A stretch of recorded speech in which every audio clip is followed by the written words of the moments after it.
you sit on a beach sipping a cocktail, all the while money is rolling into your bank account? Well, it turns out this is actually possible with something called passive income. Passive income. Passive income. Passive income. But when millions of people are chasing the same dream, things aren't going to be easy. Essentially, I'm broke. I don't have any money left. I filed bankruptcy. That's why I've done some digging and compiled a list of 5.5 unique passive income ideas. Let's talk about them. Hi guys, it's Mark. It's no surprise people love the idea of not working for money, but if that was the reality, then we'd all be passive income millionaires. Although passive income doesn't exist, leveraged income does. This is by far the most effective way to earn money long term and has enabled me to become a millionaire. However, it also involves various risks, upfront investments of time and money, and plenty of good old-fashioned work. Only highly motivated people will succeed in creating leveraged income, as you first need to take a large upfront risk in terms of time and or money. This is so that in the future you're able to earn more than others could only dream of. Leveraged income is money you get for creating value, and value comes from solving a problem people have. The best problems to solve are the ones that aren't already flooded with lots of people offering the same solution. This is known as finding blue oceans, as red ones are full of people tearing each other apart, competing for the same income. That's why I've made this list of 5.5 unique ideas so that you have a much higher chance of success. Idea number 1 is Spotify playlist. This is 1 on the risk scale and 2 on effort level. I haven't actually seen anyone mention this idea in any other passive income video, so we're starting off strong. What am I talking about? Well, the other day I was just flicking through Instagram stories and I got an ad for a playlist. I thought the music sounded perfect for focused work, so I clicked on it and downloaded the playlist on Spotify. I then thought nothing more of it and went on with my day as normal. Fast forward to the next day and I was getting bombarded with different Spotify playlist ads. This is probably because I interacted with the first ad and now the floodgates were open. However, I then realised the ads weren't being run by Spotify themselves. It was all individual people. So that got me thinking, if people are prepared to spend money running ads, then they must be making a profit from owning these playlists. So I did a bit of digging and it turns out I was correct. This is a great way to make leveraged income, especially if you don't have a lot of money to begin with. You just need to spend time putting together a solid playlist in a specific genre, gain followers and figure out a way to make money from it. There seems to be 2 main ways of doing this. I prefer the second, but you may think differently. The first way is to charge up and coming artists a fee for getting featured on your playlist. When new artists are trying to break into the scene, they're interested in one main thing: Spotify streams. This is why an engaged playlist is so powerful, as once you've built it, you can supply that artist with a predictable amount of monthly streams and charge accordingly. You can even have a different pricing structure depending on how close to the top you place their song. This is certainly achievable and I could see you making thousands a month doing it. However, here are the issues. It's against Spotify's terms of service and not very passive, as you have to be in contact with the artist to sell song placements. The second way is to start a Patreon. An artist can sign up to a monthly membership in return for the chance to submit their music to your playlist. This is a lot more passive, as the money would be coming in automatically on a monthly basis, and all you have to do is review music and update the playlist. You could easily charge $5 a month, and if you get 1,000 artists signed up, you could be making $5,000 per month. This way also feels less dishonest, as you can actually pick songs you enjoy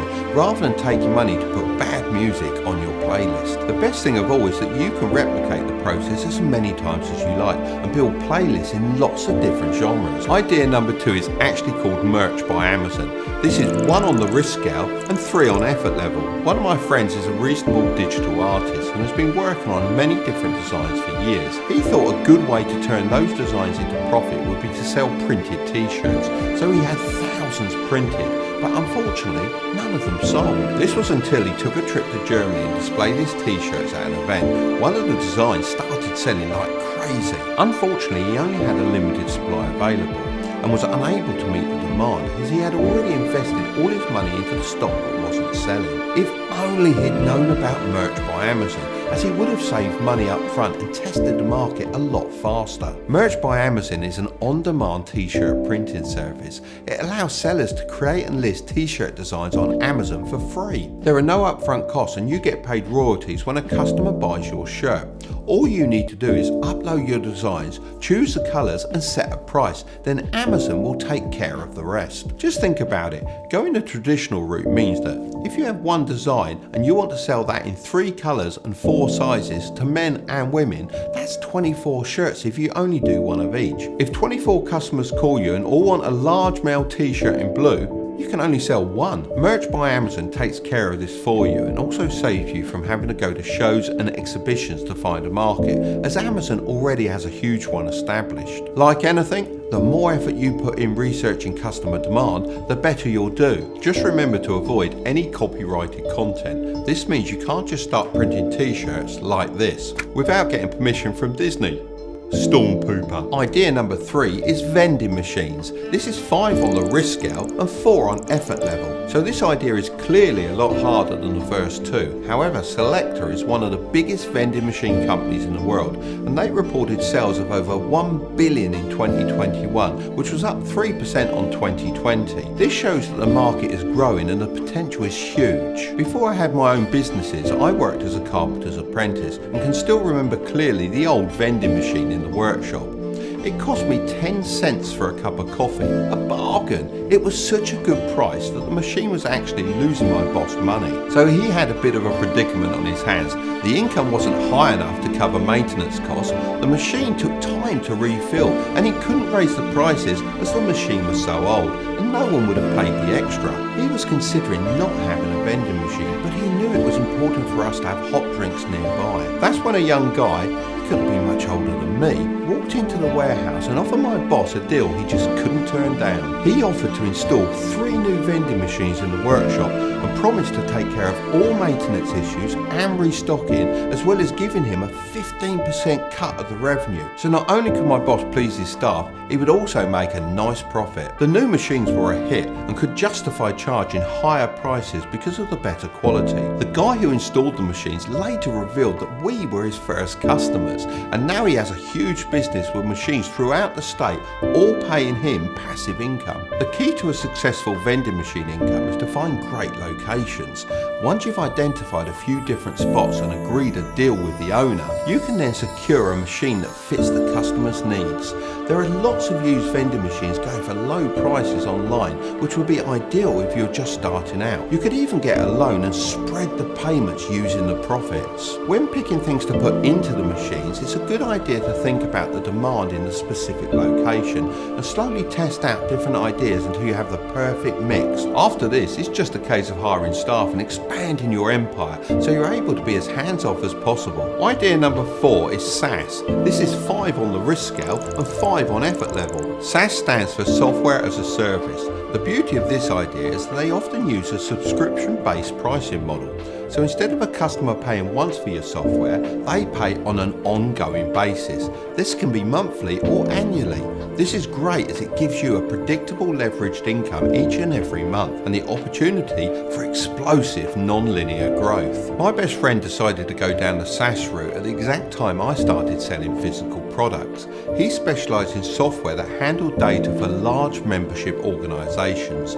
These clients would have 100,000 plus members, so keeping track of all that data was an issue for him. At first, he decided to sell his software as a one-time purchase. However, he always had to search for new customers.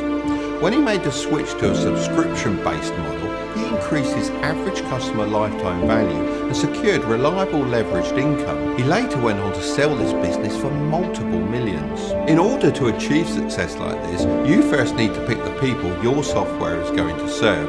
There are 2 main categories: businesses or consumers. Serving other businesses is often seen as the least risky, as you can make more money per client than if you're selling to everyday people. Once you've got that nailed down, you need to develop a solution for a problem.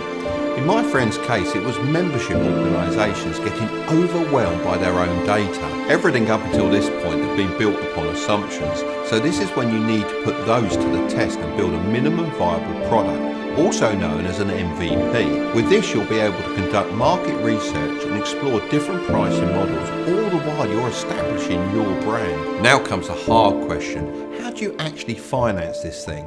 Well, if your solution is good enough, then funding really won't be an issue. Angel investors love SaaS startups, so you could pitch for an investment, or you could use your own resources to fund the company. This is known as bootstrapping. Idea number 5 is digital downloads. This is 1 on the risk scale and 4 on effort level. The internet is definitely the place to make lots of money, as its growth has been exponential. In 2020, there were 305,000 online businesses created, compared to only 13,000 in 2019. With all these people starting online businesses, you may think the competition is going to be sky high. And yes, it's harder now. However, I think there is a huge gap in the market for digital products. Just think about it. Everyone is talking about e-commerce and drop shipping, but far less are actually selling quality digital products, which have the benefit of never running out of stock and no shipping costs, as it's all done via the internet. A friend of mine created a digital template system you can use on Instagram, just off the back of a problem sent in by one of her followers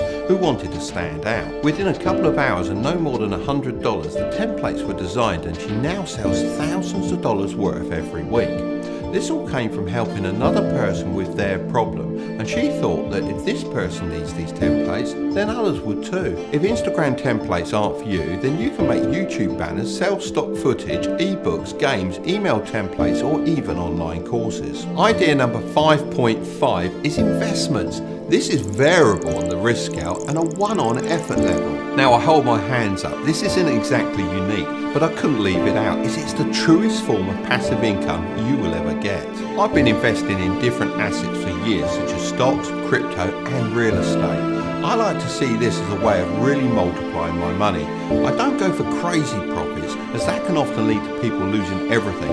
A good example of this is when Luna crypto coin collapsed. As soon as you can, make sure to open up a tax advantage account. This is a stocks and shares ISA in the UK and a Roth IRA in the USA. Your aim should be to max out the amount of money you're able to contribute, as the gains are completely tax-free. A good thing to remember is to be fearful when others are greedy, and greedy when others are fearful.